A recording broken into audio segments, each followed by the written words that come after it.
Crack a beer. It's open bar, and oh boy, this is going to be an interesting one. Strong and wild, we rise up high. Conquer fears, won't let them reside. Heartbeats pound as we take the dive.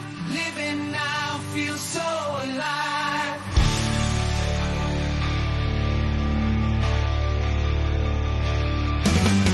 Heart steel veins glowing bright. Fitness gone in the dead of night. Fading game, we got the sight. Crushing finance, career out of sight. Man up now, we own it true. Breaking chains, just me and you. Success stories everywhere. Living life beyond compare.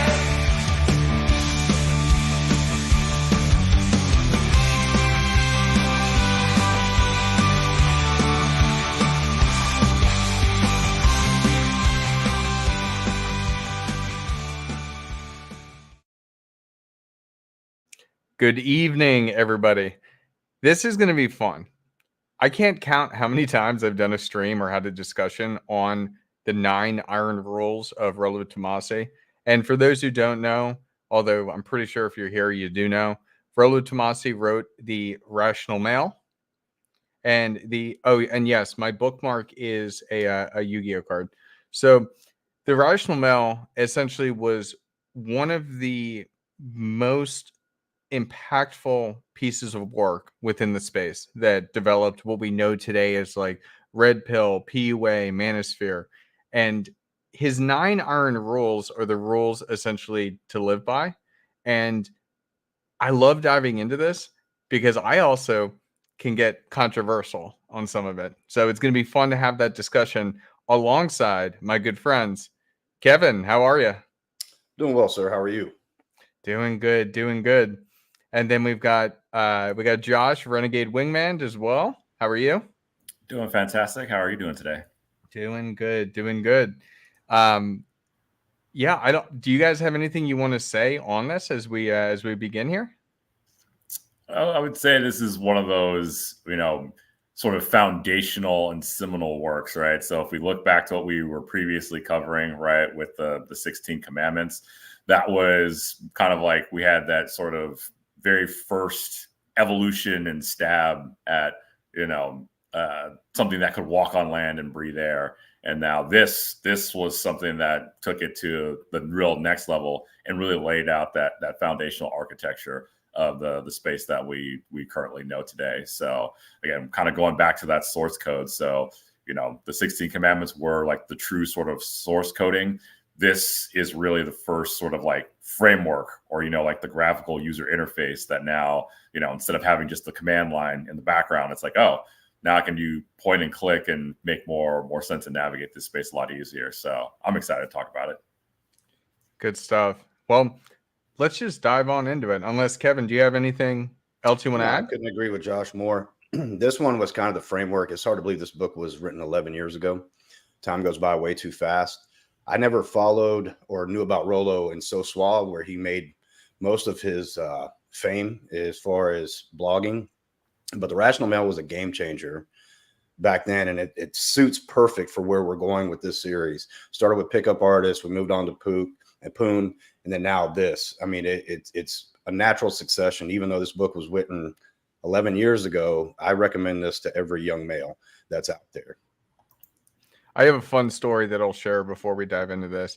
It was not this book, but it was the second book where I was listening to it on Audible, and it was very early in the morning. I did not sleep well the night before, and I actually fell asleep at the wheel and drove off the road listening to his second book. So the Rational Male series has a special place in my heart because that was scary as hell.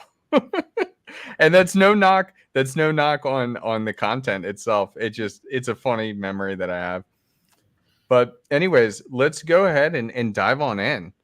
So in the 9 Iron Rules of Tomassi, Iron Rule number 1, frame is everything. Always be aware of the subconscious balance of whose frame in which you are operating. Always control the frame, but resist giving the impression that you are. Now, I cannot explain how well put this is, because when you think of what frame is, it's essentially being in somebody else's rules, so to say. So the way that they're operating is the way that you will operate within those guidelines. And what I've found, because we say like money, muscles, game, frame when it comes to like dating success, and kudos to John MLD for coining it that way. It absolutely is so true. I've noticed that game trumps all, at least in my book, and that's your mouthpiece. That's being able to uh, get across what you're trying to get across, and get the result that you're trying to get. And frame is okay. Are you going to be unshifting? When we think of men, we think of men as like the boulders. You're the rock in any type of relationship, and that's really what frame is. So, are you is like your girlfriend, plate, wife, whatever? Is she moving in your frame, or are you submitting to her? So I want your guys' thoughts on this one. I mean, I'll start off for, and that's definitely go so ahead, that John. this is, a reason why this rule is rule number one. It's the most, I think, foundational, but also the most important to kind of understand and wrap your head around. And, there's always going to be situations, right, where, say you're in the military and your commanding officer walks in, right? You're within their frame, right?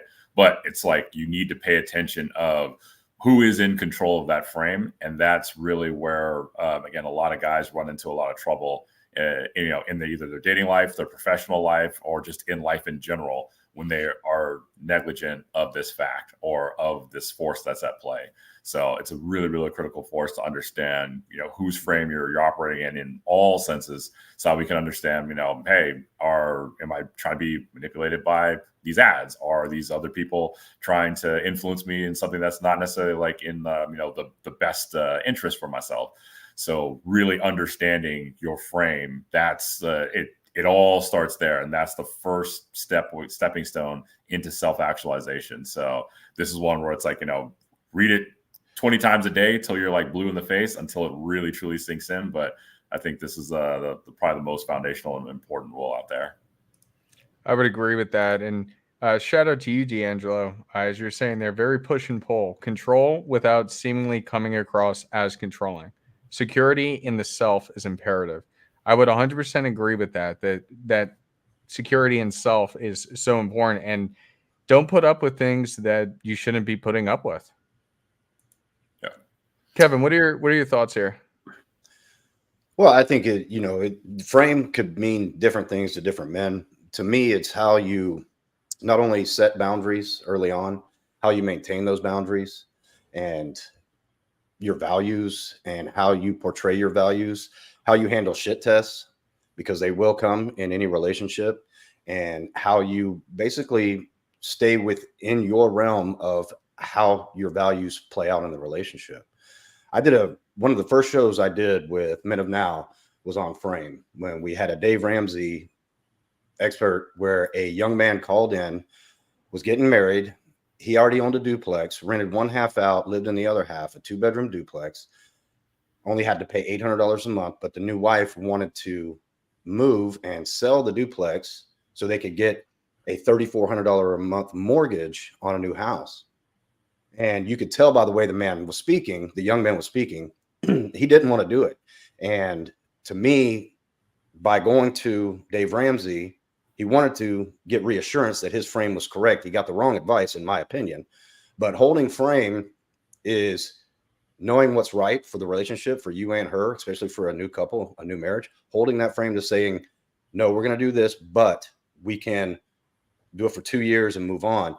And just by starting a marriage out like that, by giving concessions and not setting boundaries and not having a strong frame, can set you up for failure later on. It's a good point. One thing that I've just kind of been thinking about as I continue on in my relationship. There's been times where we're getting in fights over silly stuff, or I think that her actions may be outside of the line of what's acceptable. And in those types of shit test moments, it's like, look, like I'm not going to change on this. This is how I feel, and this is what's going on. You either accept it or leave it. There's a specific way you can do it without making it an ultimatum. But I do still fall victim to that sometimes, of saying like, look, like if you don't want this, then you can leave. Like I will be okay. But I'm just, this is my boundary. So it's a very interesting one, and I think that Josh, what you were saying as well, is like that's the reason why it is rule number 1. It is the most important to have to continue to move forward. So with that being said, let's go on to number 2.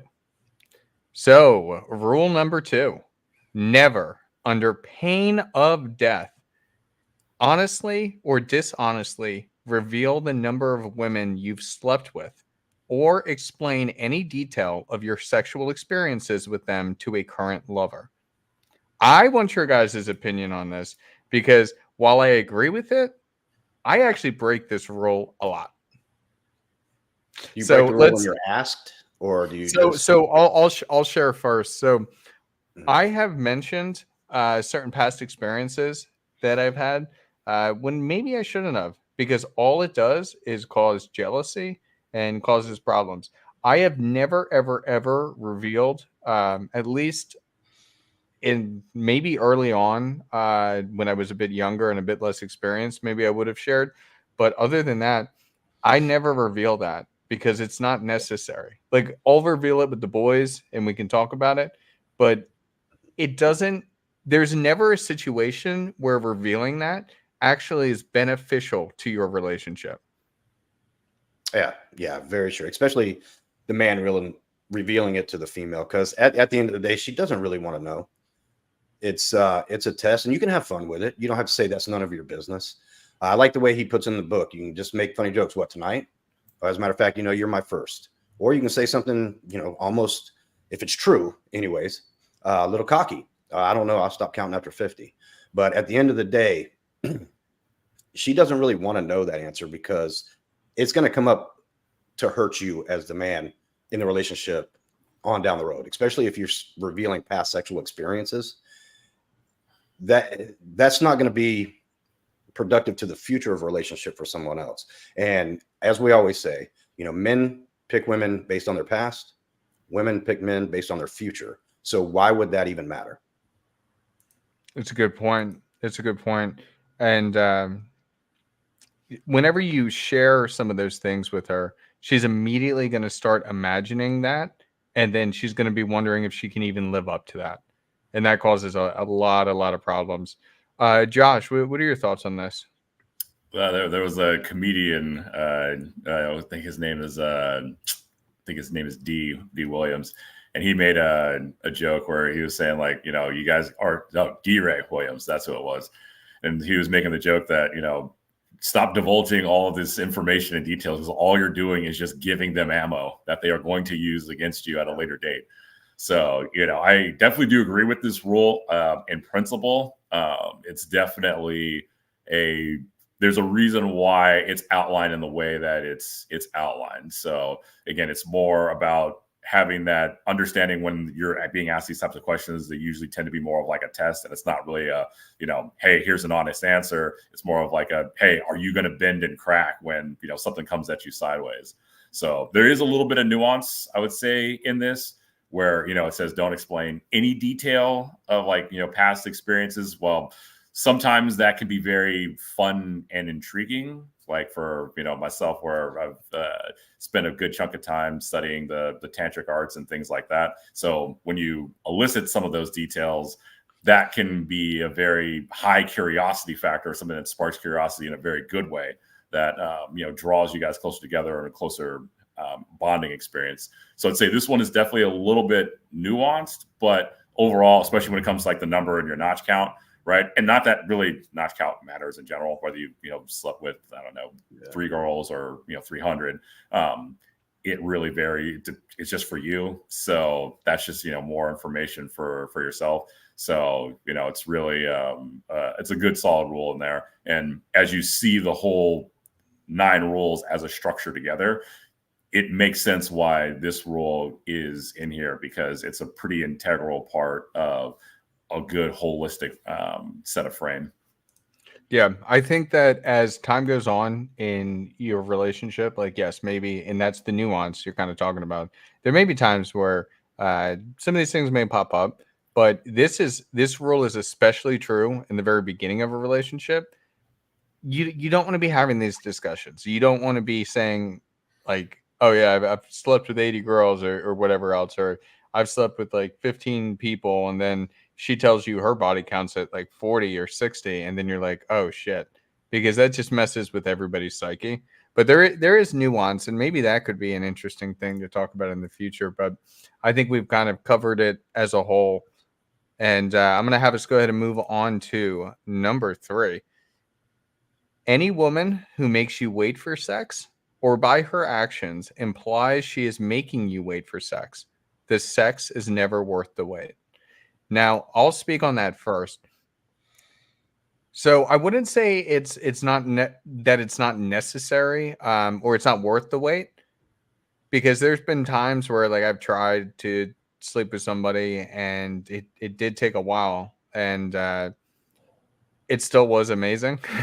Some of them, especially when you've been chasing something for so long. But really, I think what is being said here is that if they're making you wait, there's not that genuine burning desire. That genuine burning desire is something that Rollo mentions a lot.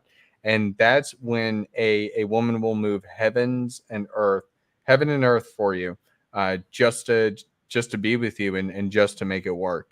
If you don't have that genuine burning desire, then most of the time, no, all of the time, I would say it is not worth it.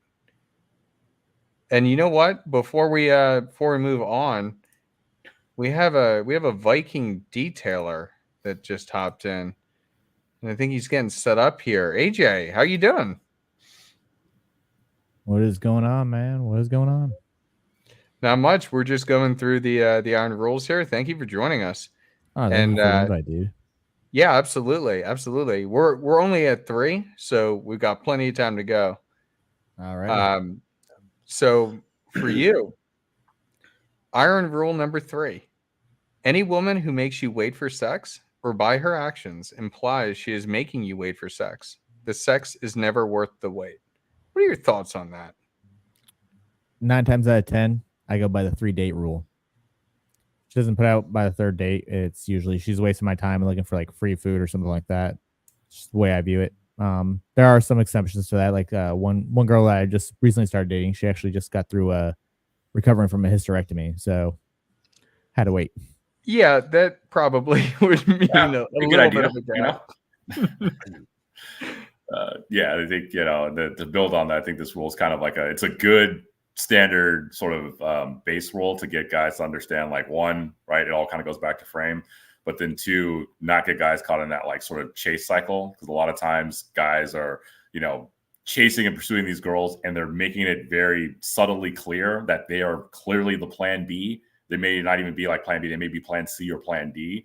So that's never a position you want to be in. Now, there's always a couple of cultural things, you have to take into account, where, especially if you're dealing with girls that are from a more conservative or religious background, right? Maybe sometimes we'll take the third or fourth date, maybe a little bit later in the 5th, but it's really up to you to suss it out, where it's, hey, is this person kind of actively making me wait for a like good, legitimate reason?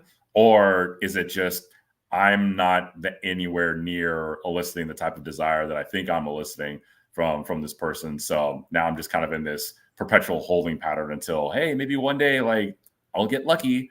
So I think that's really what the rule is pointing to, whether it's, the first or the 5th date. It's being conscious of, what you were talking about, Huds, is that actual desire there? Or is it just more of like well, he's all right, I guess, or, oh no, I really like this guy, but because I really like this guy, like, I just want to put my best foot forward and go a little bit slow, because if I'm going to go all in, I'm going to be all in. Like that. So, Kevin, I want to come to you on this one, because I know you have a 14 date rule before you have sex with a girl. If I like her, yeah, and if she goes to church with me, no. But here's the thing. A lot of times they'll withhold sex, just to kind of test you. see your willingness to invest more time and resources. But I don't know how many times I've been with a girl, like in first, second date, I wait till for 2 weeks. And then the next night we're waking up naked next to each other. How many times that's happened? A lot of times it's a test, but here's the one that you're seeing a lot is these girls that went their 304 phase, have a body count higher than most porn stars, but now they're a born again virgin and they're going to make the next person wait till marriage. Or they're the single mom that wants to make that guy, the new guy, wait till marriage, something like that. That's when I definitely would say it's not going to be worth the wait. But if there's an escalation of intimacy, like say on the third date, you're getting to third base and there's something comes up, I wouldn't count that out as long as there's an escalation. However, one of the main things men need in a healthy relationship is sexual fulfillment. So if she wants to hold that out for 6 months when she's not a virgin, she's already got kids, she's a divorcee, and she wants to make you wait 6 months, that sex is not going to be worth it.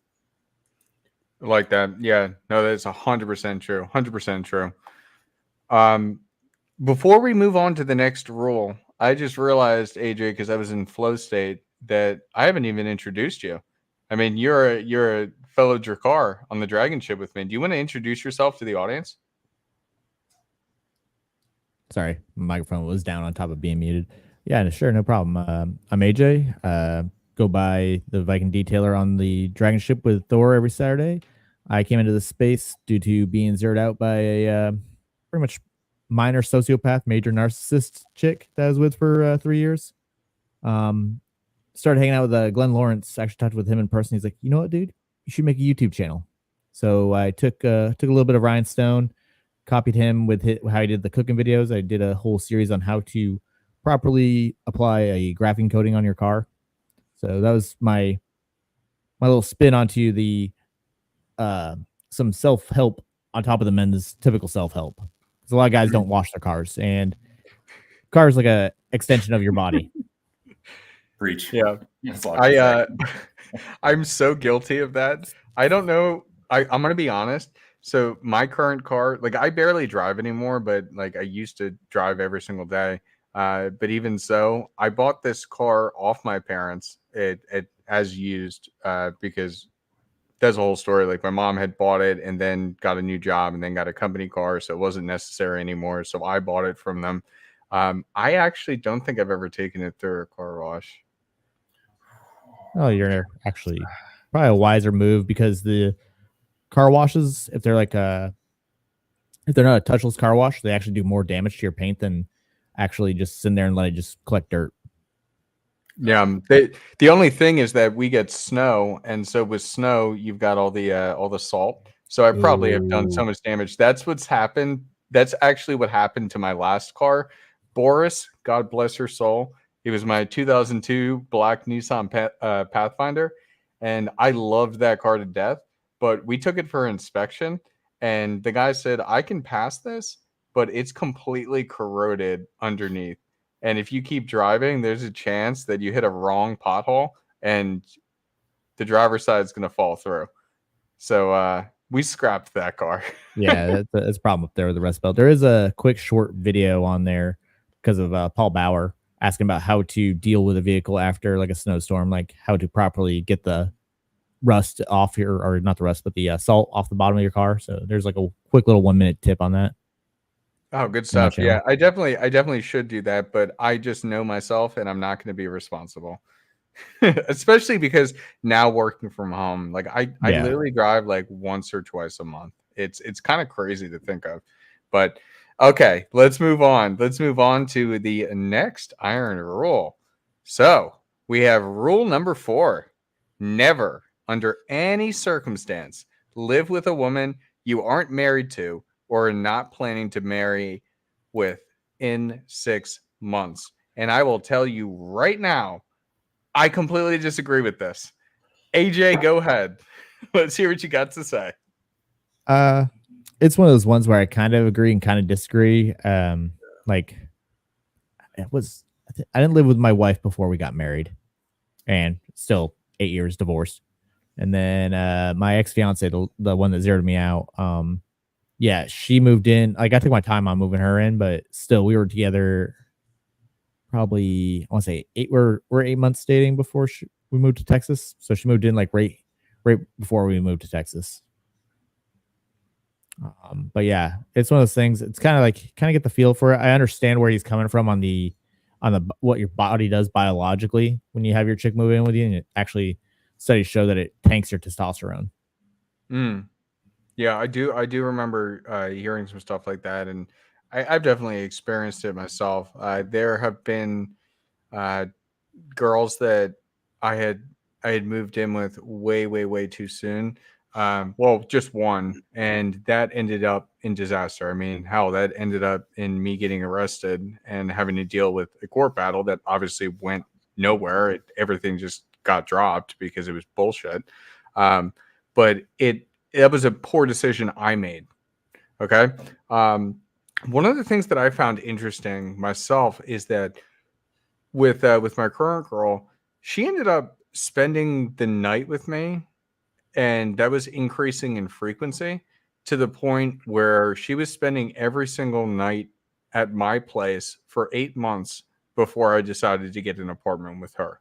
So that I think that is a different way that you can approach it. Okay, make sure that it's working first before making that leap. I think that this is a little too black and white when there are shades of gray there. So, what about you, Kevin? What are you thinking on this? Yeah, in this day and age, especially when a lot of us redefine marriage without the legal aspect of the state being involved. However, I think this is where frame comes very into the picture. I would never say, okay, you own a house, she has an apartment, you sell your house to move into her apartment. I mean, that kind of dynamic, you're setting yourself up for something. But if you want to say, hey, you can move into my place and we'll see how it goes, keep your apartment for a while or get sublet it to somebody else out. But don't just uproot everything you've worked for to create something with them right off the bat. And I like it when he says, without the intent of marriage. He says that in the rule, never live with them unless you intend to marry. And like guys like me that are all about, okay, full commitment, closed on both ends, monogamy. We have a ceremony. We wear rings to the world. We are married. However, the state is not getting involved in my finances or has access to my assets if it doesn't work out. That's where the gray area could come in. But you have to, as a man, you have to be smart before you just shack up with a chick, because unless you know her very well, you don't know how she's going to act. It's just like living with a roommate. My dad told me a long time ago, he said, the best way to lose a friend is to live with them. And it worked. And it had happened a couple of times. A couple of times I had my roommates. It was a strain on the friendship. So you got to be very smart about it. Don't just, we've known each other for 3 weeks. I love her. The sex is great. She's a person. And then when you move in, you find out she's a slob. She doesn't like to clean. She stopped cooking. And now you're doing everything. You're going to resent her. And it's just going to make it that much harder. That's a good point. That's the one piece of this rule that bothers me, is that if you're not planning to marry within 6 months, I think that's a little too tight there. I mean, if you are planning to marry, if you are planning to continue, I think it should actually be reversed. You need to be with her for at least until the honeymoon phase is over before you even are considering that type of situation of moving in together. Now, I want to turn this to you, Josh, because I know you've got what, like 4 or 5 models that live with you? Just it's hard to tell. I only know at the first of the month when I'm collecting rent. So then I can tell, oh, okay, this is how many rent checks I have due. So I actually do agree with this rule pretty thoroughly. And I do think even though that 6-month window does seem like a little bit compressed, I think it works well as far as hey, if I'm not planning or intending to make this person a major part of my life within the next 6 months, then it's definitely not I'd say like a advised idea in most cases to move in with someone, because that's always the final step is, if you're planning to build a future with someone, you're planning to do something very long term, you definitely want to do a situation where you move in together or live together for at least like a month or two. You can even do that on a short-term trial, right? Or it's like, hey, because I've had that before with a ex-girlfriend of mine, where it's, hey, we think we're going to build a good, solid future here. Even though we still have some logistics that we think we're going to need to work out, it's important for us to say we want to really go forward in this direction.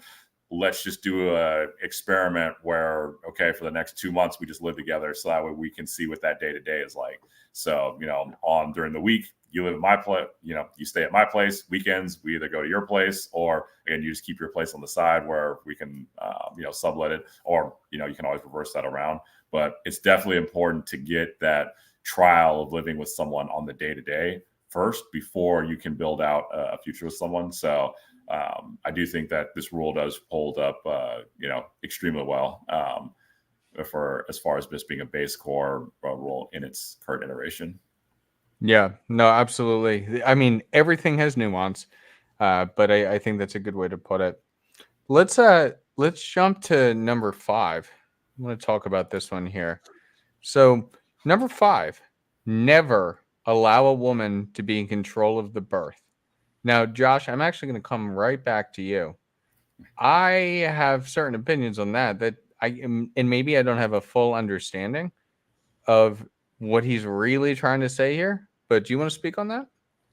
Yeah, I mean, because in the book, he definitely details this a lot more. So he's talking about, predominantly leveraging, birth control, as well as, if you wind up being intimate with someone, right, and then that person winds up pregnant, it's a really huge question mark that goes all over the place. So this is one that I think for a lot of guys, it's an important rule to, again, understand their portion of the responsibility that they have in their daily lives, and in something that can affect not only their life, but also somebody else's life, and potentially, little tiny baby's life as well. So you have to be very responsible on this front and really think things through. So it really does come down to how you are carrying yourself and how you're being proactive in this situation. Because again, depending on who it is that you're with, right, and what the situation, the scenario is, this could be a birth could be an awesome thing, or it could be the ultimate weapon and tool, like completely used against you. So this is something that you have to be extremely careful with. You can't be reckless with it, and you have to be very cognizant of, okay, how am I going about my daily practices in order to prevent either, a situation that's going to arise with the wrong person. So that's really kind of my take on this rule, is that, it starts with us. It's like, hey, we got to be very responsible. We can't be going out there, slinging it all over the place and just being willy-nilly with the consequences. Like, we really, really have to be very proactive and realize, like, okay, it starts with us, and the onus is on us to make sure that we're as responsible in this situation as possible with the people that we're choosing to engage with. Okay, so open question to the panel. Raise your hand if you use condoms. Depends. Varies. Oh, Yeah, it that's a depends. 50-50 split. Very, Interesting. very rarely. I'll say very rarely. I know there's that ad or that report that just came out about the Trojans with the microplastics. Luckily, I don't use Trojan. Yeah, and back before, especially after my divorce, when I was kind of a little looser than I am now, yeah, I was using them more, but now I don't. Honestly, condoms are great for controlling birth and contraceptive. I get that, but it takes all the personal intimacy out of sex, in my opinion. So that's why one night stands don't really happen for me anymore. But if it would, I would. Like Josh said, in certain circumstances, yeah, you need to. But I think what the main thing is that I took when I read this rule several years ago is you don't always take a woman's word for it that she's on contraceptive. And just because she's on contraceptive and she's taking it every day doesn't give you the opportunity to go willy-nilly and just always go inside. Always be conscious about that. Be responsible for your seed. It's a good point. That's one thing that I've noticed, not just in this relationship, but any serious relationship I've been in. You typically know when she's taking the pill every day, and then if she's not taking the pill, or if you notice her then taking it way later than she's supposed to, it's like, oh, I forgot. Then just be cautious. Be cautious with those types of things. And there are times where they may not be on the pill, or they're switching birth controls or something else. I mean, one of the scariest things that happened to me with that bad relationship I had before is towards the end of the relationship, she was adamant about coming off the pill. So then I had to be like super careful with what was going on. And quite frankly, I think I dodged a bullet there because I think she was trying to baby trap me. Dude, I totally feel you there because my last relationship, and I recommend this for all guys when they get to an LTR and your girl comes off birth control, download the Flow app. It's an app that Yes, link their yes. cycle. And literally the week before my ex left, she was at peak ovulation, and yes, I did. So I was like, oh, please get your period. Please get your period. Please get your period. Yeah, I don't, you know, never want to go for that. I don't want to tell the story, but my first sexual experience tried to be responsible and it broke. So imagine that 15 years old, that 3 weeks of thinking your life's over. Because we didn't have teen mom back then, bros. We had your life is over if you have a child. Fortunately, it didn't happen. But yeah, you don't want to have that hanging over your head to think. And then, you know, there was a saying they had in the NBA, and I'm probably going to say it wrong, but it was wrap it and flush it, because they actually had NBA players actually have cases where the woman would go retrieve the condom out of the trash and inseminate herself with it or try. So that's why you never let them be in total control. And they came up with that, wrap it and flush it. So that way there's no way. And I've heard of horror stories not being told, but guys have had sex, pulled out, went to the bathroom to wash their hands or whatever, come back and see the girl trying to push it inside of her. Guys, that's, you know, I would not put nothing past a woman, because especially the benefits that can come along with it. So that's why, you know, you never allow them to be in total control of the birth. Right. Yeah. It's just about being smart with everything and every way that you're moving. AJ, do you have anything else you want to add to this? Yeah, like one other thing is to make guys think about it. Once your sperm leaves your body, it's no longer yours. So that's just a quick little tip right there. It doesn't survive that long though, but doesn't it survive? What is it? Is it in like 48 hours or something? It can't. Well, it depends. It can't survive for long, like outside of human body temperature conditions. Yeah. So I think it's like up to 72 hours inside a woman. Yeah, something crazy like that. I'm seeing a god amongst men joining the studio. I'm gonna bring him up here. I knew there was a good thing in the force. I felt the force come along. A disturbance. Let me set the record straight. A slightly below average God amongst men. Fair enough, Thor. How are you doing, man? How you guys doing? Doing good. We're just churning through these rules here. We've all discussed them plenty of times, but it really is a fantastic framework on how to be successful as a man, especially in the dating market. Oh, the 99 rules are fantastic. It's one of the seminal events that Rollo had compiled when he had looked at all the materials, because I was out there lurking at the time and nobody had got to that nexus except my friend Rollo. And when he did, poo-poo.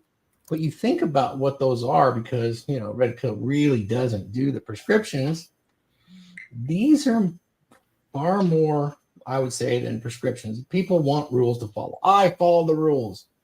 Therefore, it should work. My ego is protected. I'm intact. I can claim some sort of fellowship with these Red Pill guys. So there's usefulness in these rules. But if you look at these rules, are they really rules, or are these just common sense from a masculine perspective that is socially aware? I want you to think about that. Yeah, I kind of view it the same way. I think that's a really good point. It's just the common sense stuff that you never really thought about. It's almost like one of those like shower thoughts, when you're like taking a shower one day and then you just kind of come to a revelation about something that you knew you always knew, but never really put it to words. Right. Yeah, and it's you know, what makes it so seminal is that it's like, it's definitely common sense and obvious now, but as we kind of detailed through like the earlier parts of our series, when guys were just really trying to compare notes and figure a lot of this stuff out, it was like, oh, there is some experimentation, and some, experiments worked well. Some blew up in everybody's faces, and some just were never spoken of ever again. So, there was a bit of that figuring it out. But yeah, I think Rollo was kind of the first one that was able to really compile it all into a digestible kind of bite to just help people better understand the mechanisms at play. 100% agree with you. Let's jump to the next one. So we just finished up 5. We're going to go to rule number 6. Women are utterly incapable of loving a man in the way that a man expects to be loved. In its simplicity, this speaks volumes about the condition of men. It accurately expresses a pervasive nihilism that men must either confront and accept, or be driven insane in denial for the rest of their lives when they fail to come to terms with the disillusionment. Women are incapable of loving men in a way that a man idealizes as possible, in a way he thinks she should be capable of. Now, I actually want to come to you first, Thor, on this one. What your thoughts are on that? This was if there is a foundational event here that goes along with the cardinal rule, it's this one right here, because this one is really, this one sits on the edge of impossibility for most men to grasp. She's a human. She does these things. She's nice. She smells good. How could she not love me the way I want to be loved? They say they do. Yeah, there's fundamental differences between men and women biologically and in emotional makeup. When I say emotional makeup, it's the way we arrive at problem solving is starkly different between men and women. And for a woman to survive in this world, there's 2 primary drives we must all adhere to. It's kind of first principles, which is survive and procreate for the benefit of the species. And for a woman to do so in such a harsh, violent world, she has to use others to do so. So she creates this solipsism, which is rather self-centered, but it's a very, very good thing. Not to mention, some men are too, but men will sacrifice themselves for women, and women tend to almost never do that for men. And that's a good indicator right there that they don't love us in exactly the way we want them to love us. They're not the same as us. And that's a very good thing. Once you grasp that concept, it's kind of disappointing because you always thought there was something called unconditional love. Oh, love me forever, for sure. It just doesn't work that way. Right.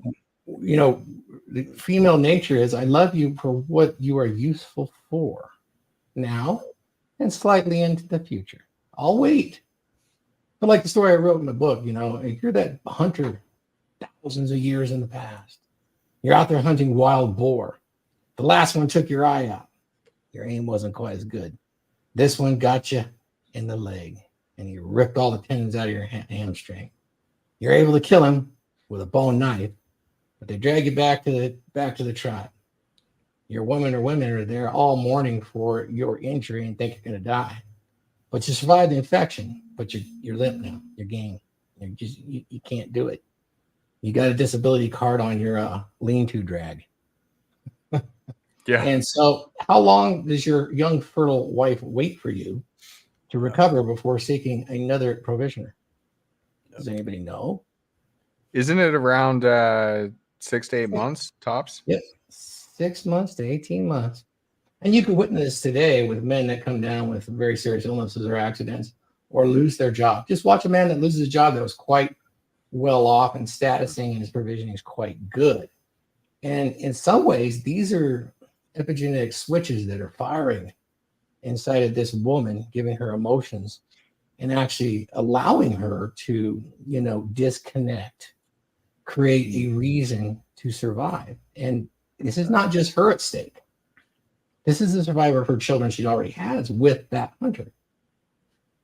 And in some cultures, you can see today, once one of them is injured like that, he'll share that wife. That's essentially now he is the kind of the support giver. You can look for it. You can see it. There's a lot of interesting cultural things that go on in small hunter-gatherer tribes that probably reveal little bits and pieces of how men and women love each other and get along throughout their lifetime based on hundreds, thousands of years of evolutionary nature, being expressed. Survival is more important, and then the children are moving forward into the future. So, yeah, a woman definitely going to live opportunistically or love opportunistically. The opportunity's there, and you can see it expressed, Huds. Look at how dating websites work. It's opportunistic, very much so.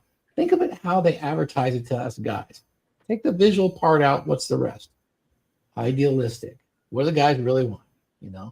They want the ideal. Yeah. Guys do it all the time. I won't date nothing but an 8 or a 9. They have these ideals, where their love is based on this idealism. That's why they get one-itis.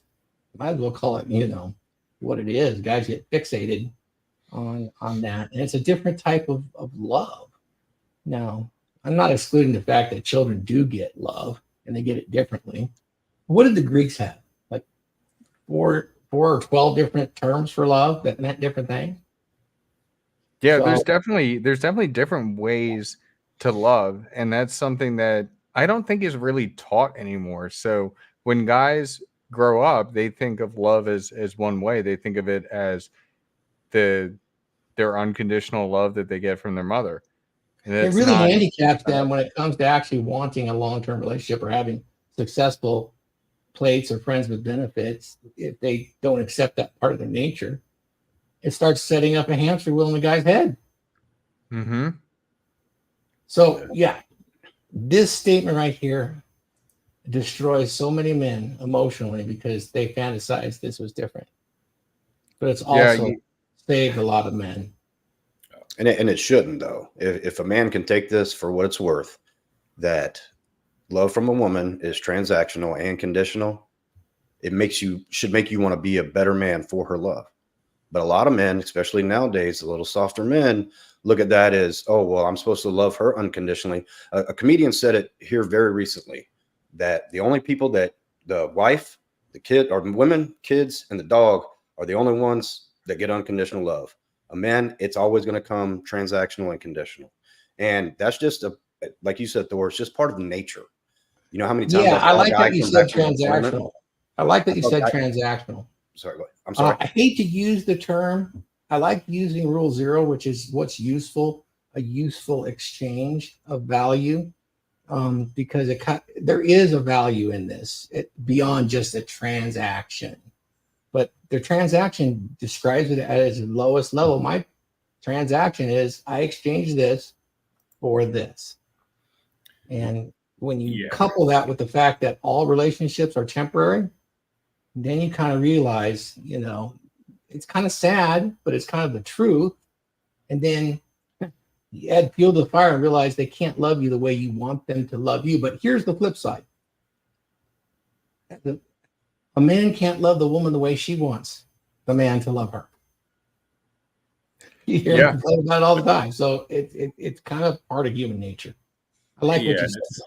It's what's complementary and makes us better, and again, to build on the excellent points that you've made, Thor, as well as you, Kevin, right, is that, it's different and you have to understand that the playing field is very different. But once you understand that, now you know how best to move, but also understand that the reason why, right, women love the way that they love is in fact an awesome thing because it makes and forces us to be better in order to be worthy of that. And again, it all comes back to, prime directives, right? And survival, because I was watching a podcast and they were explaining like a large reason why the evolutionary psychology has led us where we are is that, back in hunter-gatherer tribes, right? If you only have 100 men and 100 women, and if you send your 100 women out to go hunt and fight the saber-toothed tigers and they all get killed, guess what? The entire end of your tribe and the end of your civilization, right? You send 100 men out against the saber-toothed tigers and 90 of them get killed, only 10 of them come back, you're still fine. You can still repopulate, you can still maintain. So that's a large reason of why, the evolutionary psychology has led to where we are today. And so, it goes to the point of like, hey, you've got to be useful, but that's a very good, fun challenge when you embrace it, because now you get the best out of women and get the best out of yourself. So it actually works out really well in your favor. But this is a really, really difficult rule for a lot of guys to like kind of get past, because it does kind of shatter a little bit of that illusion, as well as wakes them up to the real core idea of, oh, I'm responsible for what happens going forward. That's great. You coach a lot of men too, so this is gonna chuckle you because I do as well. What's so funny about this particular rule is it is so striking when a man learns this. He wants to tell everybody about it, including the women. You don't love me like I want to be. And it never ceases to amaze me. They're going to do this. They're going to do this far, and they're going to do it wide. They're going to embarrass themselves. They're going to have arguments. It's not going to be fun. It is what it is, but I do find that when you're coaching these things, this one in particular generates so much conversation, and the guys just want to throw it out there and let those gals know that they're not loving the way I want to be loved. Absolutely. It's funny as hell. It's shattering because I don't know what it is, but most guys kind of grew up this way thinking that that's what it's supposed to be. But I want to segue real quick because I have a good friend from Tokyo who just joined us. Mr. Laurent, how are you? Oh, brother. Gentlemen. Yep, we got you. He's fine. How are you doing? It'll be fine. Good morning. It's the evening. What are you talking about? Bonjour. It's 8 o'clock in Tokyo. It's 6 p.m. over there, right? Oh, he's in the future. Tell us what's happening. Crossing the time-space continuum, Dr. Wong. Oh yes, I like that. Laurent, what are your thoughts on this? Because I know for me, it's been kind of interesting to go through this. I feel like this is a tough pill that all men need to swallow, and it always happens at different stages of their life. But you're good. We can jump to you, AJ. While he's talking, AJ, you Yes, sir. you had some type of bad breakup, right? Oh yeah. Let's hear this story and let me hear how this rule resonates with you. Oh man, this rule actually is probably what during my unplugging was the one that caused the red pill rage and made me actually reach out to MLD of all people. So if you guys don't know, I do talk about it on my channel, and I've talked about it on Dragon Ship. For 3 years, I was in a relationship, got engaged. And in March of 21, my parents' house burned down. They're up in Vermont. I live in Texas. So I flew back up there to go help take care of things, get them on a cell plan because I actually didn't have a cell phone and a whole bunch of other stuff. While I was up there, she invited a coworker over and did the dirty in the house that I pay for. I get back and we have like a little minor fight. Like things are a little upset. Come home from work Tuesday. I think I got back on Saturday. So 3 days later, get home from work on Tuesday, and she's just on the couch and decides to tell me all about it. I was blue pill at the time. Call one of my buds, cry on his shoulders, whole 9 yards. He gives me the advice: hey, you probably did something wrong. Try to figure it out and try to keep the relationship going. So tried getting the relationship going for 10 months, found the red pill, had a huge fight in July. I almost broke it off then when I should have. Contacted MLD. Started getting coaching with him in September after talking with Fowler and Christensen, which are two hypnotists that can actually like figure out what's wrong with you pretty quickly. Then comes December. Everything starts going to hell in a handbasket. I've been paying attention to a lot of Ryan Stone, where I was becoming outcome independent by becoming apathetic to the relationship. At that point, I really didn't care if she stayed or left. We got into one last fight, January 4th. By the time I got home from work in the morning, because I was on night shift at the time, she was gone. So, and then I joined. She's been planning it. Yeah, I joined Masculine Empowerment Network with MLD. During the Paul Apex Mindsets thing, I opened up the old device of hers because she was on my cell plan. I'm like, well, technically it's my phone then. See all the messages between her and the affair partner after she had left, and I'm like, oh, went scorched earth, went full on villain phase. Dude, that has to hurt bad. Oh, dude, it does. Like I remember I was looking at my counter. I see my bottle of whiskey and I see a bottle of champagne. I'm like, champagne. Good. And then, Celebration to be done. oh, with, dude, with something I like drank that. the whole bottle fast. It's a wild story, man. I mean, this one was tough for me as well because you assume, like as a man, that the woman is going to love the same way that you're attempting to love, and I think that's why clear and honest communication is so important to understand, like kind of where you stand. But again, actions speak louder than words, Yep. and you just have to pay attention to those actions. And when certain patterns start to change, it typically is a warning sign. Yeah, and this rule helps with digesting a lot of this stuff so you understand like what's happening rather than, you know, have a misunderstanding and get truly like crushed and destroyed by it, which, you know, it happens to us at some point in ways, you know, it's going to happen when you are in a serious relationship, really love somebody. It's going to, you know, as they say, zero you out in a lot of senses.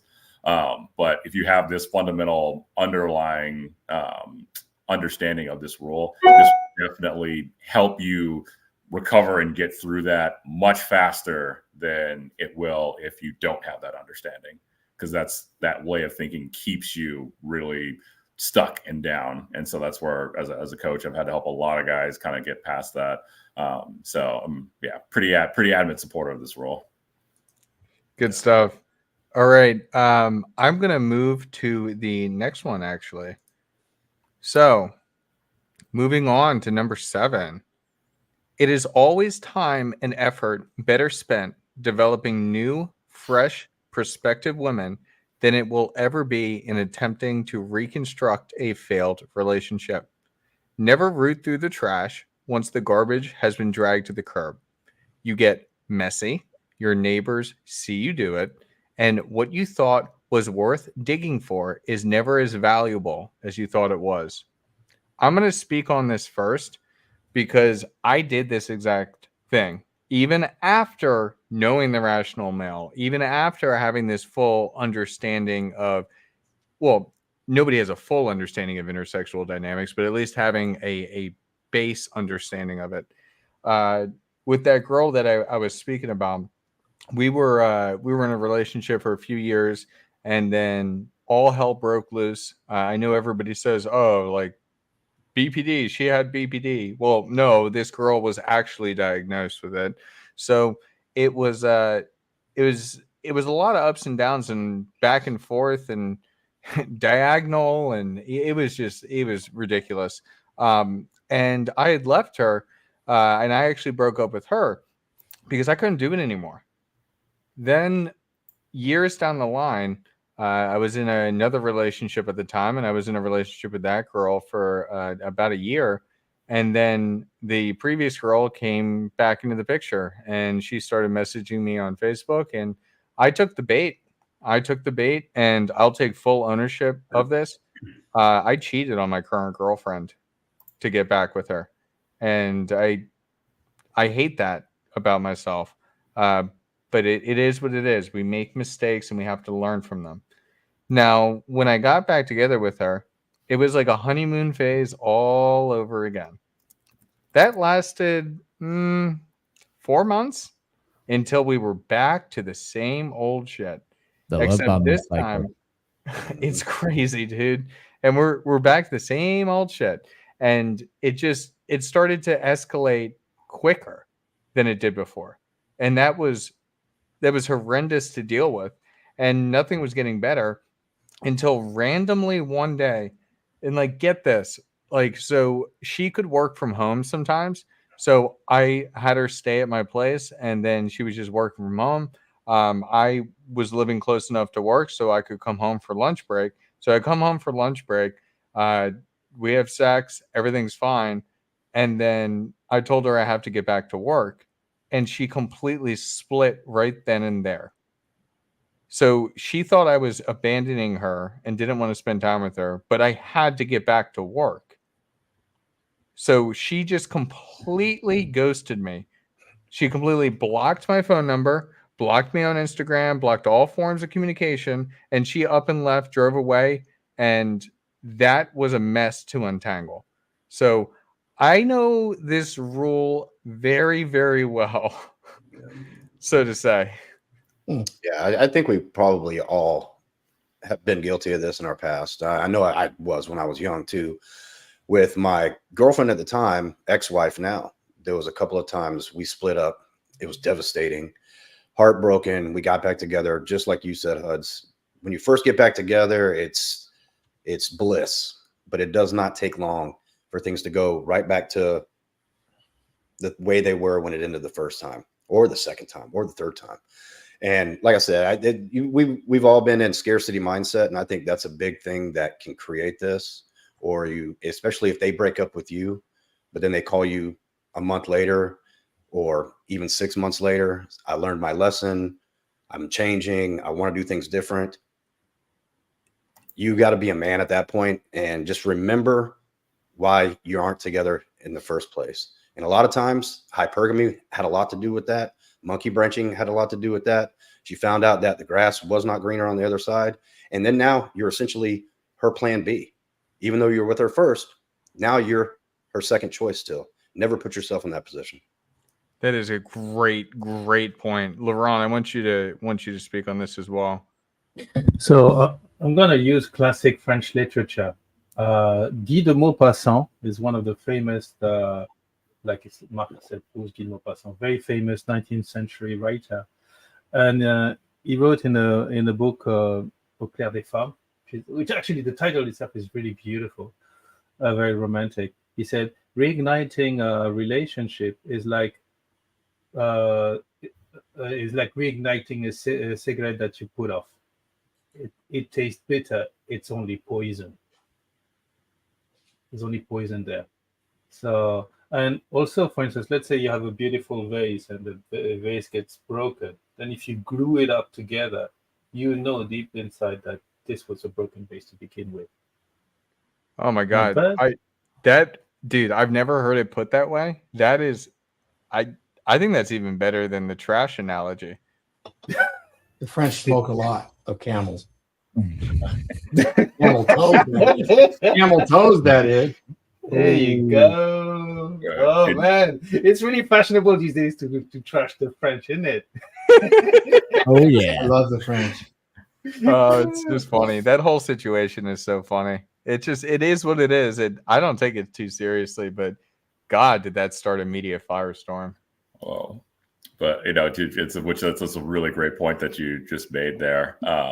Which, for a lot of guys, it's real easy to fall kind of back into that because again, we tend to think on all the romanticize the past a little bit. We think about all the great stuff and like, oh, the bad stuff wasn't that bad. The good stuff was really, really extra great.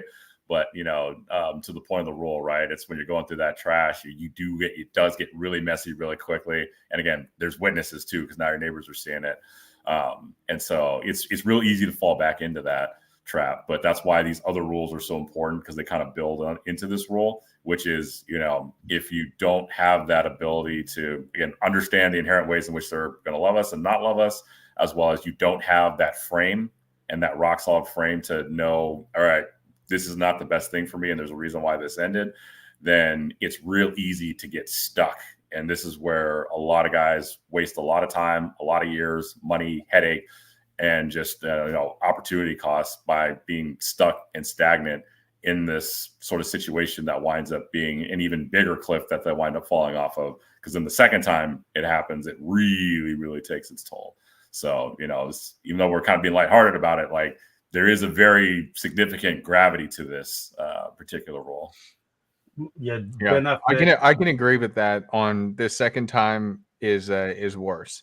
So with me, like I'm very open and transparent with things that I enjoy, and I do enjoy drinking. I enjoy social activities. I enjoy a lot of different unique hobbies and whatnot.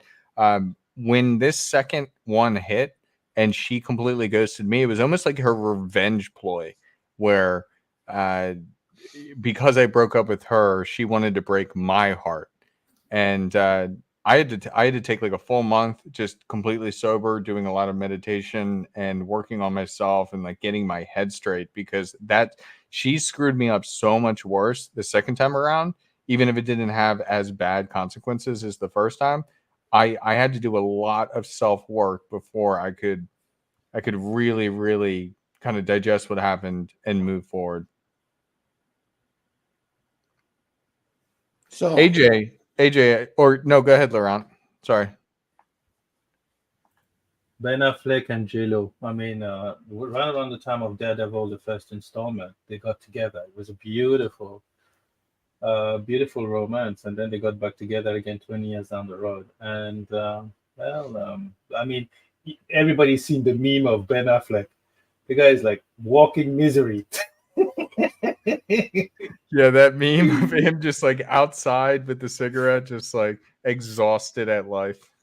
Yeah. And when he opens the door for J-Lo, she walks in, he slams it, and then you look at the paparazzi, and you can see like the exhaustion on the dude's face, like, come on, please, just what I don't need today. Absolutely. That's the truth. And that's the Too bad, baggage though. that you carry with you.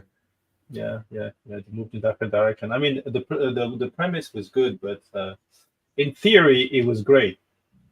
As the great American philosopher Yogi Berra used to say, in theory and practice are the same. In practice, they're not. Yeah. Yeah. There you go. Thor, do you have any thoughts on this one? yeah, this one's a really interesting common sense maxim that Tomassi put out there that most people completely overlook. Let's just analyze a breakup for a minute. Usually, if there's a breakup going on, most of the time, it's going to be the woman that's doing the breaking up. The man is completely surprised by this. The woman has gone out there and recruited allies in the breakup. You understand that's generally done publicly with family and friends.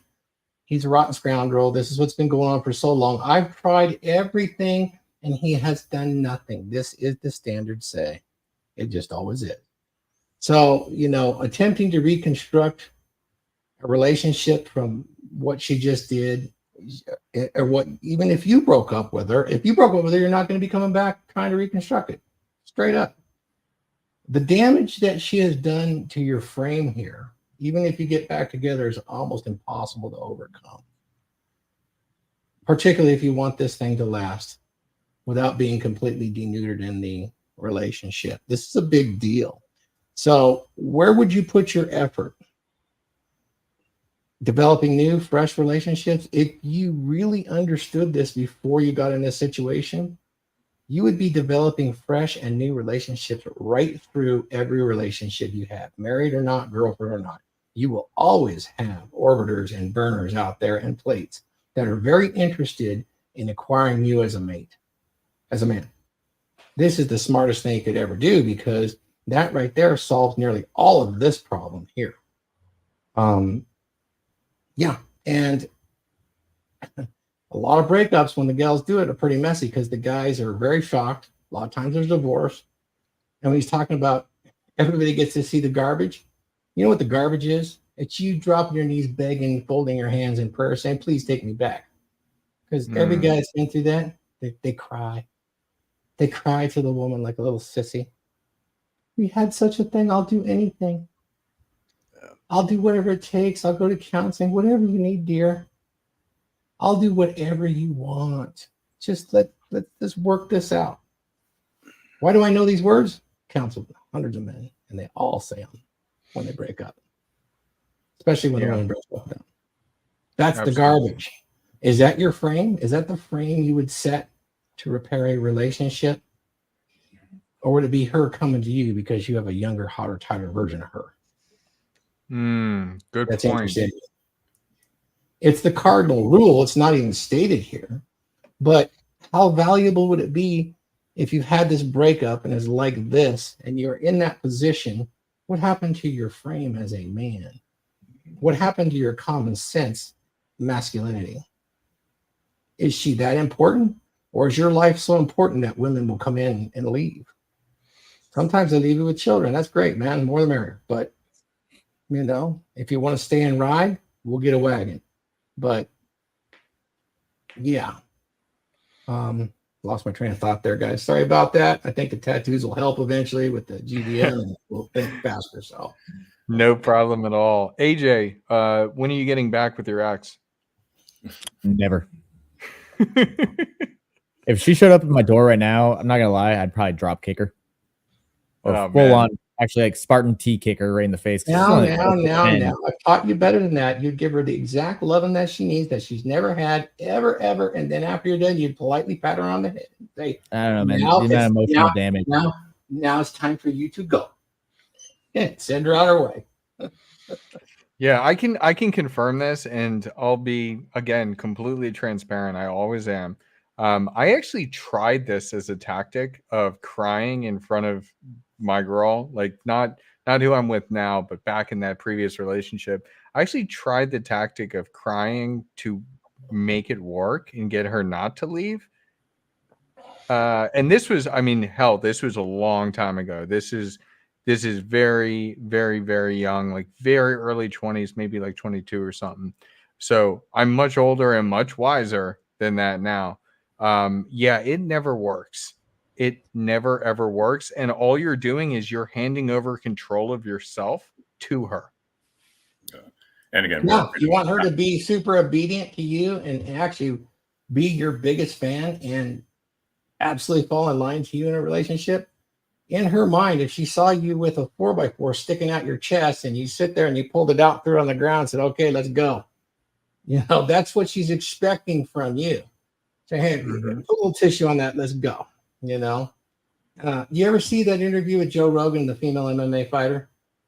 And she had an I don't know if I have. boyfriend. Oh yeah, yeah. And she was all about it until he got Sorry about smacked that. and he went into the convulsion and held his hands up like this to defend himself. Yeah, that pussy dried up instantly and then was sewn up with 2-year-old beaver leather. And that was the end of that for him. Hmm. The guy just lost the fight. What's the big deal? Well, it had revealed a ton about her psychology. So if you're the guy, that crying and stuff, that is not what she expects, even if she wants to tell you she wants you to be vulnerable. At most, she wants you to be transparent.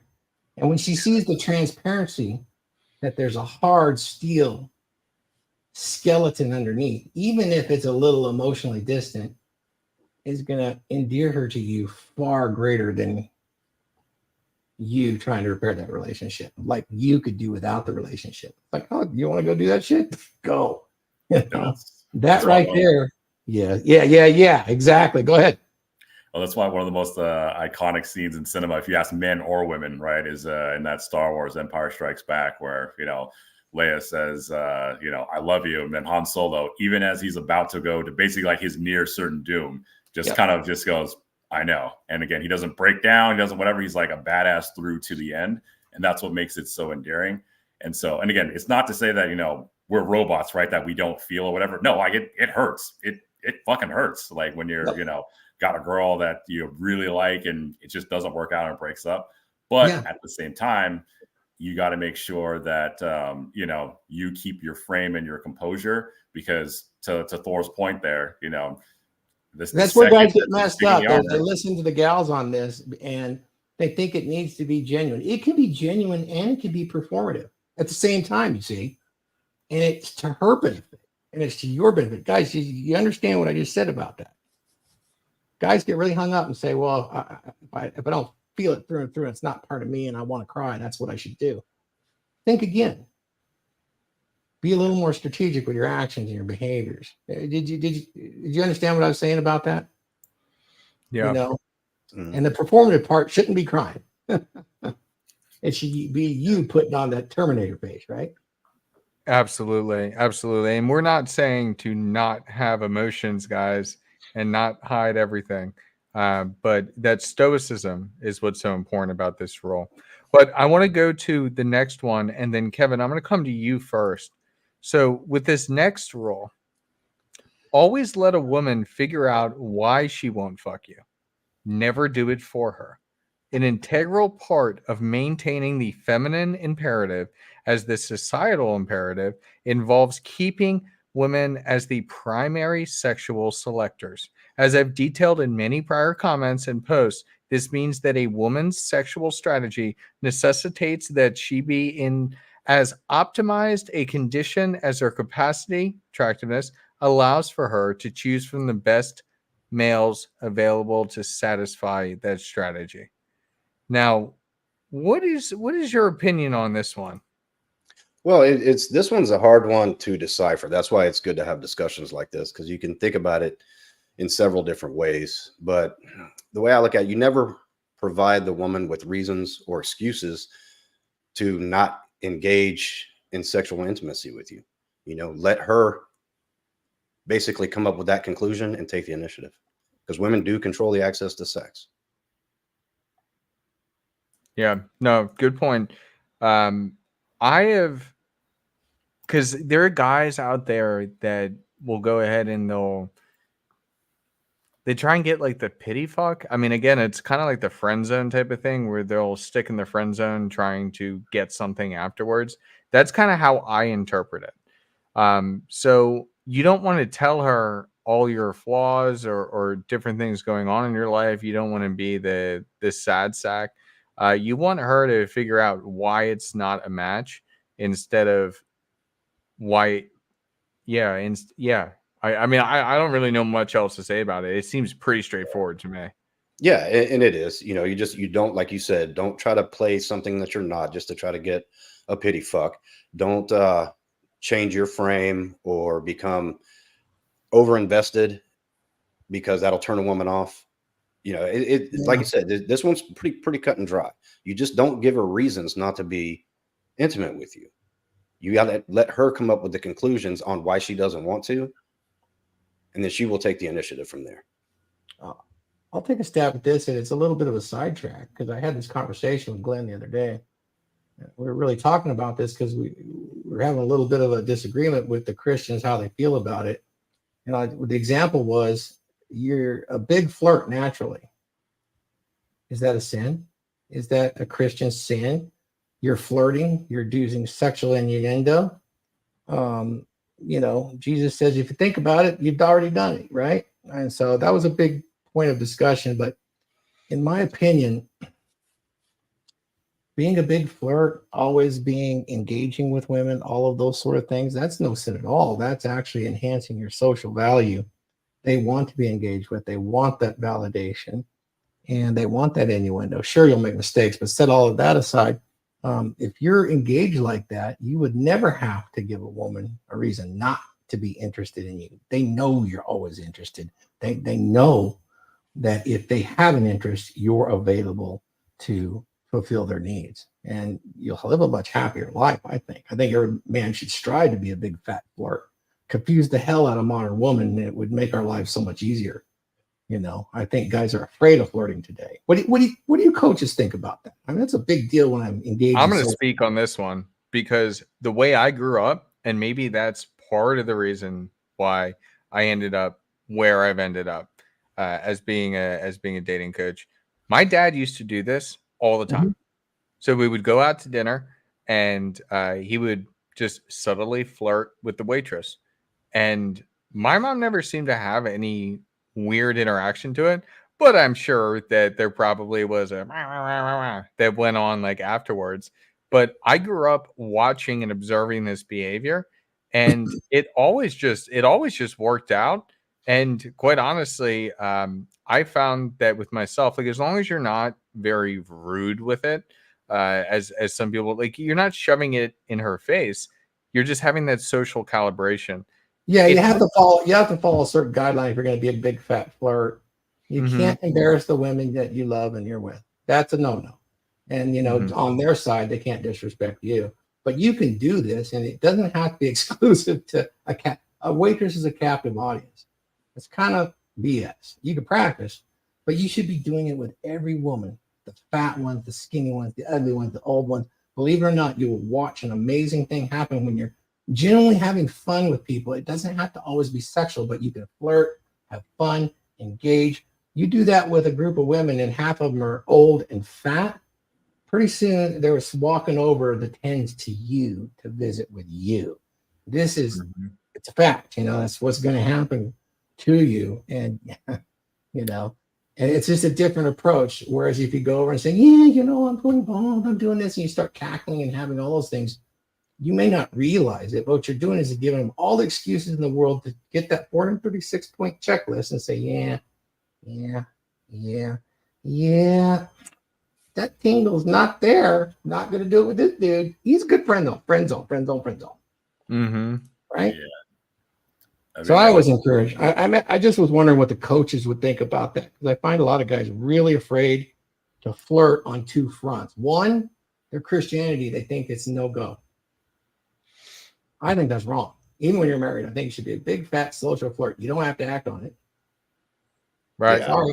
I don't agree with that. Flirting is a sin, or you shouldn't do it. It's like you said, Thor. As long as you're not embarrassing them, or your partner making them look bad to make the waitress laugh, so to speak. Yeah, but the reasons that you can give a woman to not want to be intimate with you, you put her on a pedestal too fast. Oh, there you go. Overly compliment her too fast. Believe it or not, that takes all of your interesting traits, throws them out the window, and she's not interested anymore. What do you think, Yeah. Josh? Move on. I mean, I agree with you guys 100% on that, where there's nothing wrong with, having a little bit of fun, or again, fostering like some playful energy. Because one, other people in your circle that you're interacting with have a good time. But two, it shows your girl that, hey, I'm still the guy. I'm still like, that charming, sort of bashful guy that can, go make options or make things happen if I need to. And, for her, that's like, yeah, you see this guy out here that can elicit all of this. He's mine. So for her, it's like a very much, you don't want to deprive your girl of that, being able to say like, no, that's my guy. And I'm proud that that's my guy. He's able to do that. So, Yeah. And that's what kind of leads into this rule a lot too, is that, guys, we tend to be more natural problem solvers, right? So guys, when they start getting sexually frustrated, they go into that problem solving mode that throws them all the way down this long rabbit hole that winds up making them not only like frustrated, but completely repulsive now to women. So this is a little bit of that like warning light against that, like, hey, your natural proclivity is to be like, oh, something's up. I need to go into CSI mode and figure out exactly what's going on here, where X, Y, or Z. And that's why a lot of guys who are super frustrated, what's the number one thing? I'm sure you other coaches have experienced this too, right? We're like, yeah, me and my girlfriend were at 10 minutes more. And the first thing they do is they list off this laundry list of different things that they tried to come up with these different solutions for. And you're like going, all right, well, take a little bit of step back, look at this rule and realize that, hey, take a step back and let her come to our understanding around it, not you. Because again, that's not your job. So I think that's kind of a warning against men's natural instinct to act in against our best interest in this case, unintentionally. Do you guys need an example? Do you think the audience needs an example of what this is when a guy will basically, show a woman why she shouldn't have sex with him? I have several examples throughout the social part of my interactions with young men trying to get ahead in this game and find mates. I can use that example if you like. And men don't even know they're doing this. Yeah, let's hear it. Okay, you get a group of guys, they want to go out on their date, and they're generally friends, right? And women will come around. There's a women that the guys are interested in, or several. And the guys will be talking, and things are going okay. And one of the men in the group will start to shit talk the other men in the group, particularly if he thinks he's making headway with the woman he's interested in. I hope this is making sense to you guys. If you pay Oh, attention. dude, I have seen this happen way too often. And not only that, he'll start doing things like, yeah, he's secretly gay, things like that. And then he goes, oh, I'm only joking, right? He starts doing this too much. He's disqualifying himself from her. You'll see it. He actually does. Now, it's not implicit in this, but it's one of those social things that's kind of a little bit more out there than you think. And he thinks he's competing by knocking the other guy down. It just shows his lack of acuity when it comes to interactions. He gets to talk his good friend down and tell her why she shouldn't bang his good friend. I've seen that with friends, guys that are acquaintances actually talk each other, tell the girl why she shouldn't be banging him. It's an amazing thing to behold. It really is. It really is wild. Like I had a friend in high school who used to act this way, and he would also be the one who is sexually frustrated all the Yeah. time because no girls ever wanted to be with him. I do want to give a shout out real quick though to Mr. Wraith the Entor. Super chat so that Huds can comb his beer out. I appreciate you, man. I'm working on it. This is a brand new type of thing. As I keep building it out, it actually was really good in the Dragons membership when they were talking about different tips and tricks people do to kind of smooth out their beards and manage their beards. I'm still learning. This is buy a all blow brand dryer. new to me. We got to get you some rune barrels. Yeah, buy a blow dryer. Rhinestone says it. Like, I was skeptical in the frame when he's talking about how to do the grooming, and Mhm. it's like, all right, for shaving, use a conditioner. I'm like, nah, well, Rhinestone doesn't know shit about being bald. Try it out. I'm like, how the hell does he know? So yeah, conditioner works well on shaving, and then blow dryer for straightening the beard. Okay. All right. Well, Wraith, I will work on it for you. Thank you, good sir. Appreciate you. Yeah, shout out to Ray. Thanks, man. Absolutely. All right. Do you guys have anything else you want to add to this one before we go to number 9? I had one thing was the power of shut the fuck up can be a friend. Oh yeah, that's one thing that when guys are like on their first date too, and they just yap yap yap yap yap yap yap yap. The best way to build rapport with somebody is to have them talk about themselves because everybody likes to talk about themselves. Yeah. So instead, be asking more questions. Be an active listener, meaning with what she's saying, go ahead and respond to it. Oh, that's so interesting. Like I never thought about it that way. Like continue to move that type of stuff forward. Don't just be a yap dog because even though Paris Hilton loves Chihuahuas, Paris Hilton's not going to love you for being a little Chihuahua. Damn. Laurent, you got a question or you got a statement? Yeah. Couple of things. I mean, to echo what Thor said, you know, for instance, when we're in a group of friends and the guy goes to the restrooms, the best thing you can do is being the best wingman. And I mean, this is how you know you've got good friends. Like, girl, you know how lucky you are. You know how lucky you are. Come on, you got a great catch. And when my man comes back from the restroom, like, what happened here? Like the whole energy changes. And wait, they're like, all right, here you go. And this is how you can really identify good friends. I mean, guys are willing to talk you up. I mean, I have a story about that. On the final of the Brazil versus Germany football cup in 2002, I think. I actually walked the last mile for a friend of mine. The guy I passed out. Imagine like you have a dude at the Brazilian bar, completely passed out. I walked the last mile. I chatted at the girl, brought it home to my place. He went to his room. And the next day I wake up, I was completely hungover. And I see a girl running back and forth in the apartment completely naked. What is happening here? Oh, yeah, I remember that one. I clocked it from my friend. My friend comes back like, I woke up, there was a chick in my bed. Yes.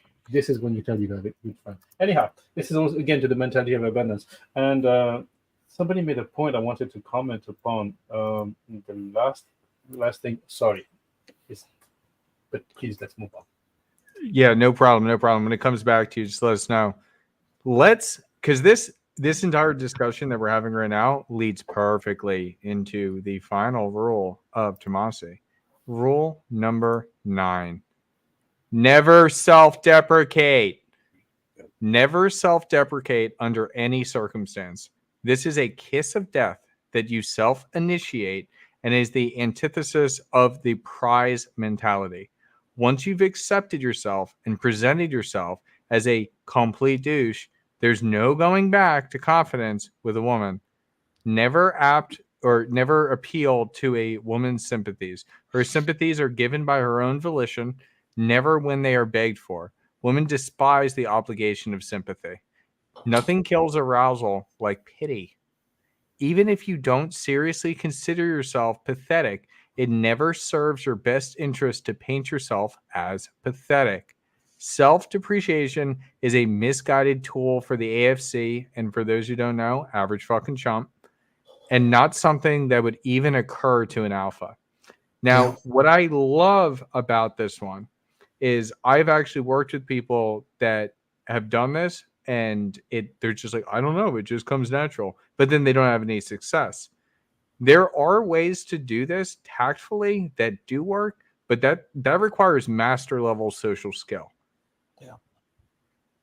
Yeah, I think some of this HUDs comes from the fact that, men will feel rewarded with a mother that gives them accolades, when they fail or when they try to bring them up and make things fair. Yeah, self-deprecating can become a habit because you're getting some kind of validation from it. Yes. Dangerous place to go, particularly if you want good relationships with women. Even with men, think of yourself. How many self-deprecating relationships you have with men that you consider strong masculine men that you want in your corner? Zero. Like I may still like them and still respect them in certain aspects, but if they constantly make themselves the butt of jokes, Yep. Do you want to be Yeah, I able to don't- sit with them and the shit goes down? They're like, fuck yeah, let's roll. Or, oh, I'm sorry, guys, I'm not feeling today. My ankle got pulled last week when I was on that bike ride, and my special shoe fell off, and my mom says I shouldn't be doing that. So you guys go ahead and roll. It's okay. Okay, so I've got two people I want to ask on this first. AJ, we're gonna go to you first. So, do you have any self-deprecating guys that you view as masculine within the Navy? That's a good question because we kind of deprecated on ourselves all the time in the Navy. Like we just talk shit about each other and ourselves. So it's not a good example. Well, wait a minute. But you guys do things different. You guys honor hierarchies. Dominance hierarchies are a different thing. And sometimes in a dominance hierarchy, I don't know if it's so much self-deprecation as shit talking your place into your place in that hierarchy. I know that's probably more complex than what's going on here, but I think that's an important part of how men organize themselves as well.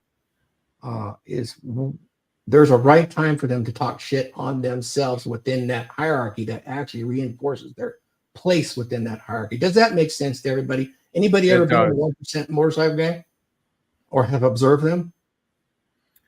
Military? Yeah. I think you'll see it then. Yeah, Kevin, let's go to you then on it. When it comes to self-deprecation, I know you've probably experienced others in your life that have done that and struggled for getting relationships. But when it comes to that relationship in the Army, the guys that beat down on themselves, do you respect them, or is it kind of more what Thor's saying? It's kind of like time and place. It's both. Yeah, there is a time and place. Now, if you do something wrong, I think you got to be able to laugh at yourself. Yeah.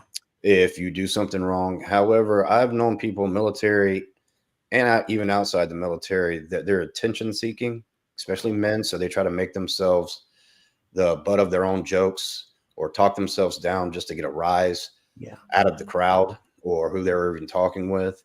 And it's not a good look, especially in front of females. Like I said, there's that fine line that you can be good at it. Like if you do something wrong, you got to be able to laugh at yourself and fix it. But you don't call yourself a douchebag because you did something wrong, or it's not going to look good in their eyes. That's a way, like the previous one, that's a way of giving her a reason not to want to be intimate with you, because you're always putting yourself down. What does that say about your own self-confidence? What does that say about your own self-worth? And it might, at the time, it might be a way that you think you're getting attention because you are getting laughs, but the people that are around you are losing respect for you faster than you can make jokes about yourself. So that's not a good tactic for a man to use. Yeah, I would say that again, it comes to a master level of social dynamics to really use it effectively. And if you're talking to somebody who doesn't know you deeply, then you're just coming across as low self-confidence, as you said. Yeah, so I think it's a great point. Laurent, you want to go ahead? I swim in a culture that puts humility as a cardinal value. There's no higher value than humility, and the brand of humility in Japan is self-effacement. So the ultimate thing is doing things without people seeing that you're doing it. It's a very Buddhist concept to begin with, and so self-deprecation is a normal brand of humor here, because when you do you did never offend anybody when you self-deprecate. Now, there's a way to do it. There's a place and a time to do it. If you do it consistently, it's not good. but Japanese have a very like off tilt sense of humor. Like for instance, you're doing something. I do that all the time. Like you're doing something really. Like, oh, this was smart. I know, dude. I'm just another cute face. I'm not just another pretty face. Well, like for instance, looking at a chick. Ah, come on. No, girl, I'm not an object. I'm not the object of your lust and desire. I may have this thing called feelings too, you know. And this kind of like off-tilt humor is very, very Japanese. So because I evolve in a culture, I swim in a culture where self-effacement and humility are cardinal values. When you brag too much about yourself, like MLD style, it comes across as arrogant. And Japanese they may like it, but they find it cringe. It's tiring for them because the culture and the language doesn't lend itself to that. Does it make sense? Yeah, no, that makes perfect sense. I think it's exactly what you said. Yeah, it just, I really, again, this is masterful social skills, and you need to know your audience. So if your audience, like, you can never start with this, but then when you do it in a humorous way, when somebody already knows you, then they could also know when it's actually a joke versus not a joke. When you're leading with something like this, they're not going to understand the difference. Yeah, this is like one of True. the times where you gotta get good at agree and amplify. Yes, Mhm. that's exactly it. That's agree and amplify. Yeah, like that's the only way I could see like early on if you go the self-deprecation route is you do it with an agree and amplify. Like she says something about your appearance or something about like say you're going on a Tinder date and she's like just reviewing your bio. Oh, so you're a masculine geek? Be like, yeah, I am. You want to come home and see my collection? Yeah, Yeah. exactly. Come and see my come and watch. You wanna trade Pokemon cards with me? I'll just show her pictures of my Legos, and then we'll be good to go. There you Who go. doesn't love Did you guys like that sale house? Oh yeah, dude, that thing's awesome. Yeah. It's not. It is so beautiful to look at, but that thing was a headache and a half. I'm looking at it right now. I hated every second of that. And literally last night, I fell asleep and because I was so exhausted from everything. And this, mind you, this was at like 8 o'clock at night. I just passed out. And my girl, I told her, I just want to get this done so we can move on to something different. And so, like, I woke up from that nap and she's just still trying to put it together. But it really is. It is a beautiful, beautiful work of art. Well, go ahead, Josh. I was gonna say, yeah, you gotta love it. But yeah, I mean, my thoughts on this role are it's definitely something I've noticed in a lot of younger guys, especially when they're trying to figure sort of themselves out. A lot of them do kind of go that sort of self-deprecation route. So, there definitely is a certain time and a place for it. My friends know that there'll be times where I definitely will crack some jokes at my own expense, but it's more of like, showing where I was versus where I am now. Or you can do it in a way where, it comes off as like a little bit more, alpha-ish, I guess, so what to say. And it just shows that you can have fun at stuff and, have a little bit of a laugh at yourself every now and again. Because to Kevin's point, it is important to have a little bit of a laugh at yourself. There's nothing a little bit more concerning than someone who's always way too serious about themselves all the time. It's like, all right, when is this guy going to snap? But, it's definitely something that you have to understand and learn the balance of. Like, unless you're like a professional comedian, you're like, hey, I'm going to try out some new material, right? For most guys, especially a lot of the younger guys, they tend to err a little bit more on the sort of self-deprecating side, which is, again, guys, it's like very early on, especially, it's definitely a no-go. And once you learn how to, sprinkle it in there as a way just to kind of have fun or really just, show that, hey, I'm not taking things too serious, but I still am coming from a place where I'm extremely confident in myself and who I am. Then that's where it can really work really well in your favor, and especially going to a point that was brought up earlier about exercising a little bit of humility. There's nothing a little bit more humbling than when you can humble yourself by saying, hey, I was an idiot before where I met this beautiful girl and she wanted to buy this expensive bottle of champagne. And she thought I was going to be a complete idiot because, she just had, a great figure and could flash a pretty smile at me.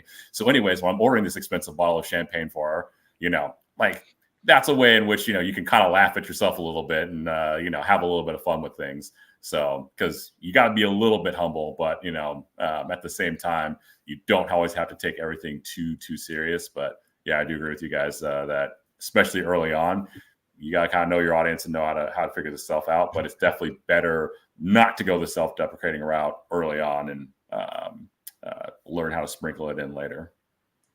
Absolutely.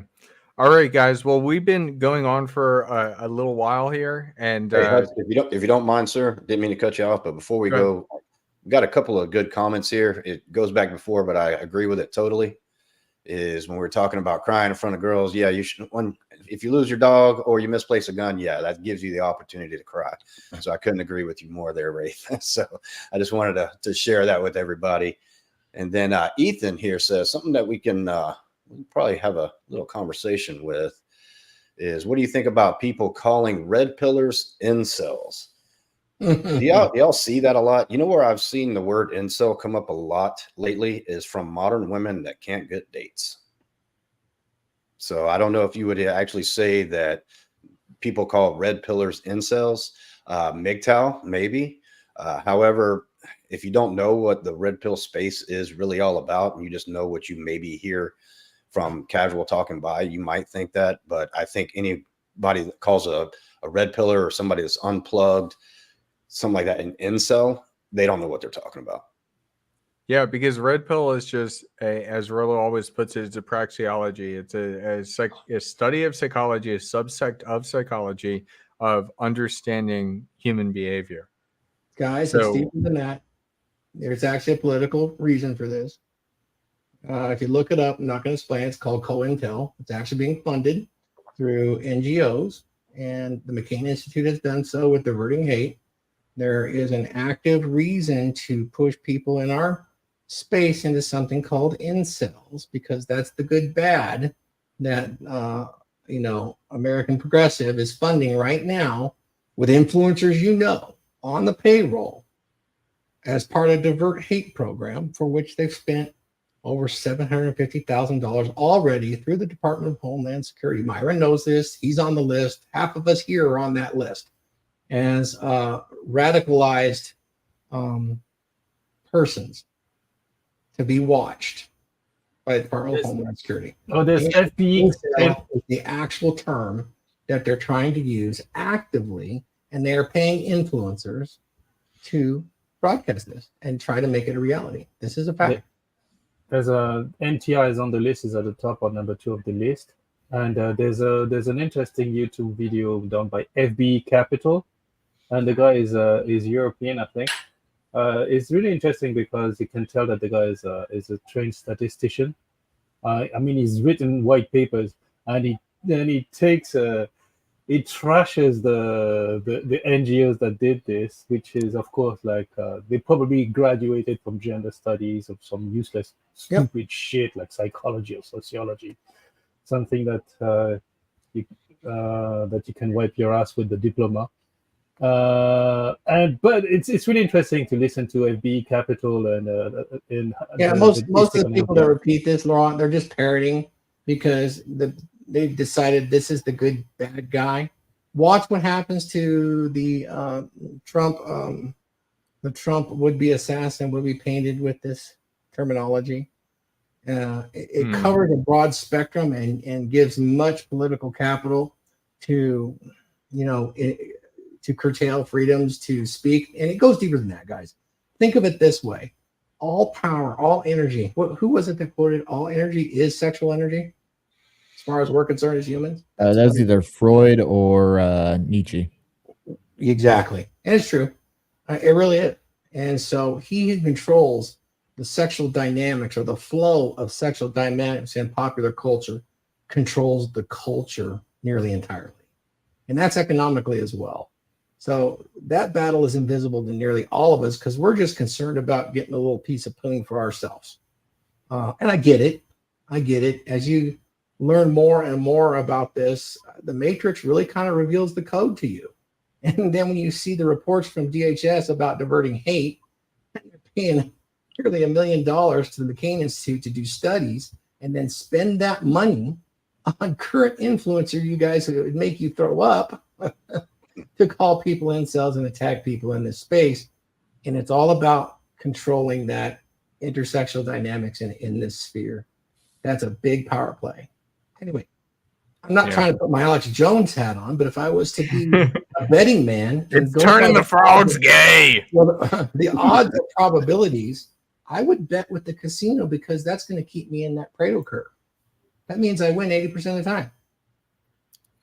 It just, again, there's a lot of terminology that's out there to make everything, very nice, neatly packaged. So that way people just don't have to think too much about it. Because even a lot of quote unquote red pill guys or whatever in the space, a lot of them say I'm just a dude in the space trying to do this. So if you want to call me this red pill thing, okay, whatever, call that to me. But I don't consider myself that. So labels are just a way for people to easily put people into categories and boxes, and they can be done for malicious purposes, or it can be done for just general categorical purposes. But a lot of times when people are saying oh, these guys are just a group of incels, it's usually coming from people that, don't know anything or much about the space or anything, and have heard stuff by proxy, or, oh, this report that I read said that guys that lean this way, they're very much in this group. So it's kind of one of those things where, again, people, because again, me myself, I'm in the space, wouldn't consider myself a quote unquote guy, but hey, we're here. We're just trying to help guys out. It's just about living a better life. And speaking of that, and we're going to do a round table after this. We're just here trying to help. This is Men of Now, and we actually have a private Zoom call going on with our community members after this. So if you guys are interested, definitely go down below and sign up for it through the Circle link.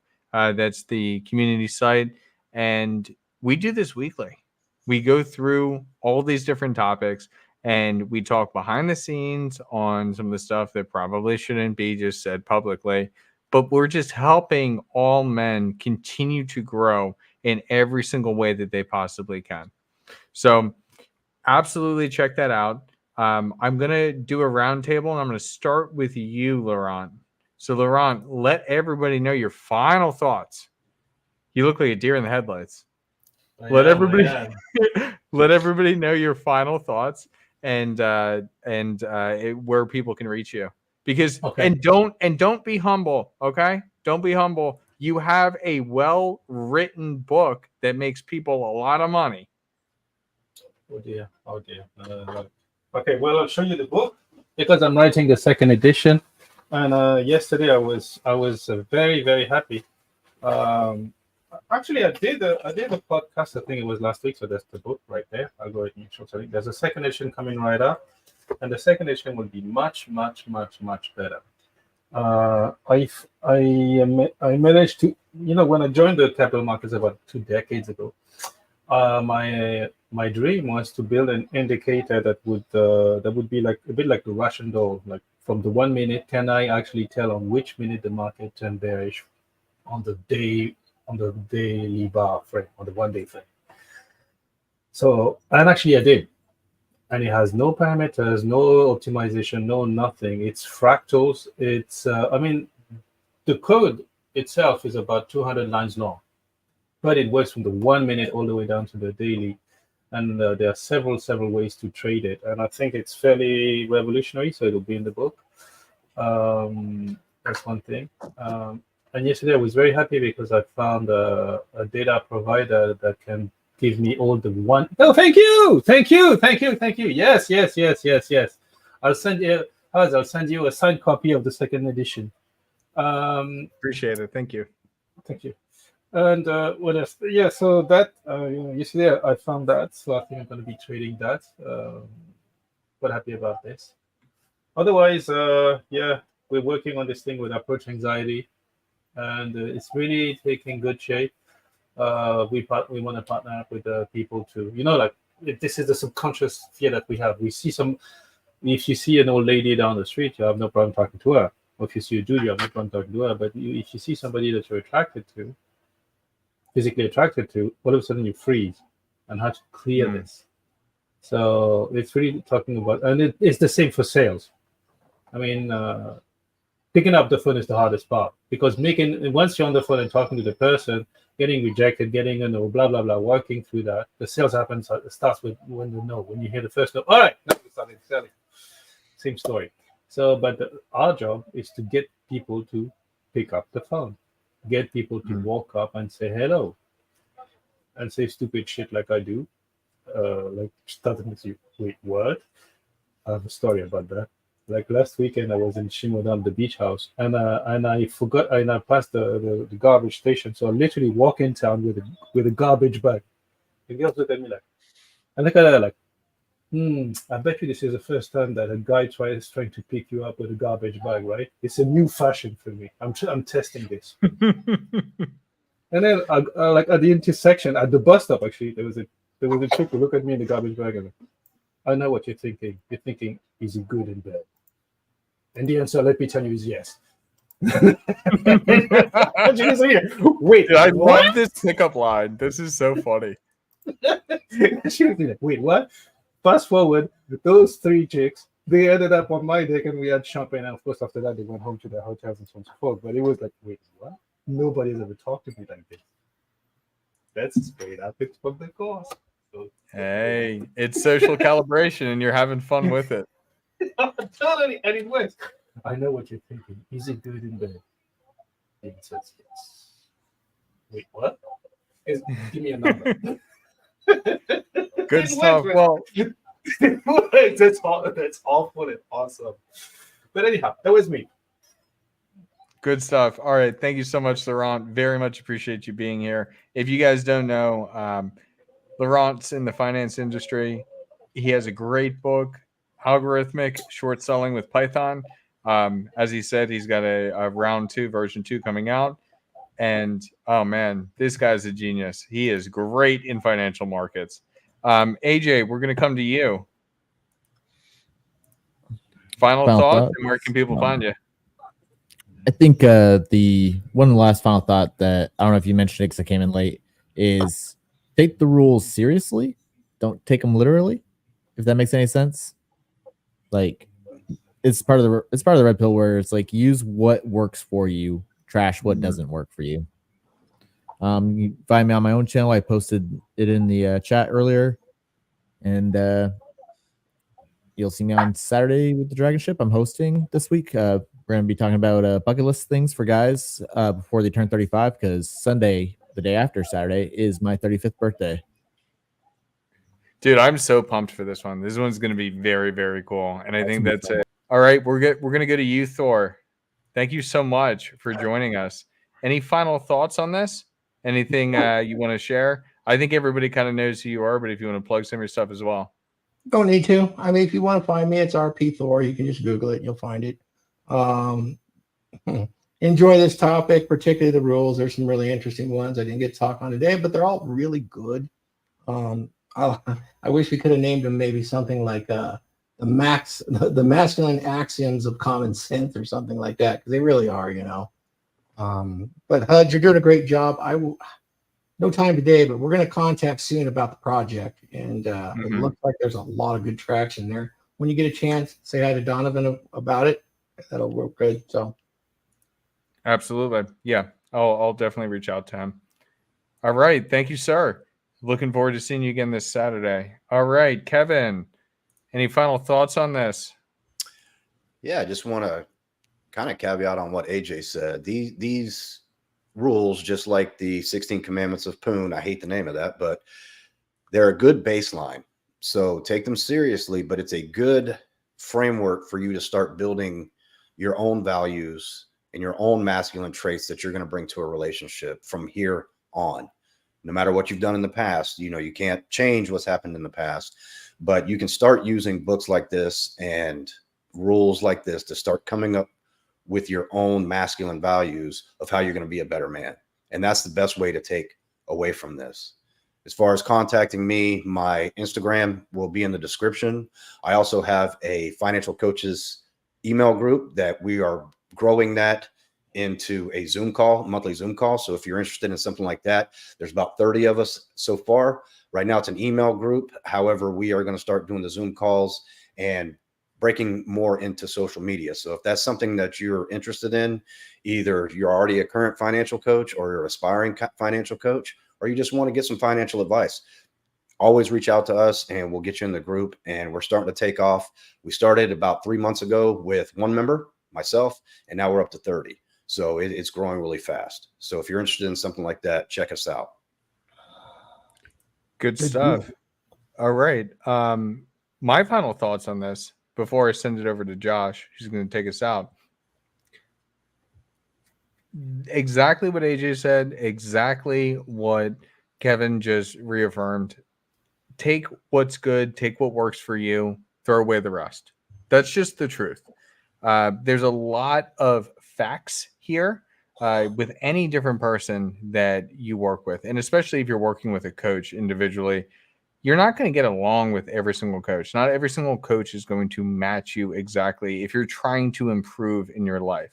Understand that, accept it, and then find ones that resonate with you. I know it sounds woo-wah, and I guess Paul and I off the Dragon Ship are like the two guys that are super about energy. No, But no. I know Thor's you are quite too. I know you are too, but yeah, it's find the people that resonate with you and that can really truly help you. And I do want to say A Dominant Masculine Presence by Thor. This thing is phenomenal. And the project that Thor is mentioning, we're going to be working with people across the space, everybody having individual workbooks, breaking down the 7 skills that every man needs to have to maintain or to establish, maintain, and push forward that dominant masculine presence. And it truly is amazing. I have to say that ever since first meeting Thor and absorbing the information that he could give me, everything in my life has just gotten better. And us as men, like, if you're really, really focused on this self-improvement, this is probably your best handbook to do so.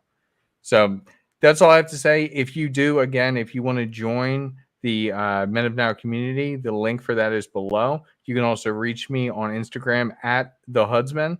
I think that's also below. And more than happy to help for free, at least, a couple questions when it comes to dating. And then we can figure out like an action plan for you. All right, Josh, you want to take us out? Absolutely. So yeah, thanks everyone for tuning in. I definitely would say that these rules, to everyone's point that they've been making, is very much you need to take everything, but see what works for you, see how it applies to you, see how you can incorporate it into, again, making and improving your life and making it the best version that you can of it. So again, take kind of everything with a little bit of a grain of salt, but also just see what really works for you and make it your own. That's the real purpose of this. It's a tool like anything else. So again, with a hammer, you can build a mansion, you can build a car, you can build all sorts of crazy things. Whatever it is you want to build, take all these different rules and leverage them for yourself. So for those of you that are interested in reaching out to me directly, you can either find me in the Men of Now group, which there's a link down below for that. You can find me on my website or through Instagram. And anybody that ever wants to do a coaching session and mentions this podcast, I'll give you 50% off the first hour. So make sure that you mention that to me when you do your outreach. But yeah, I'm around, I'm accessible. So at Renegade Wingman, that's where you can find me. That's all my socials. But there is the ticker below. And I think we got Adrian's one last comment. So yes, thank you, Adrian. And yeah, I think we're ready to sign out. Yeah, and look at this group. This is a group of great men. You have a great group with the Dragons as well. Oh man, I'm excited to see what's going to come. So until next time, guys, peace out. Oh.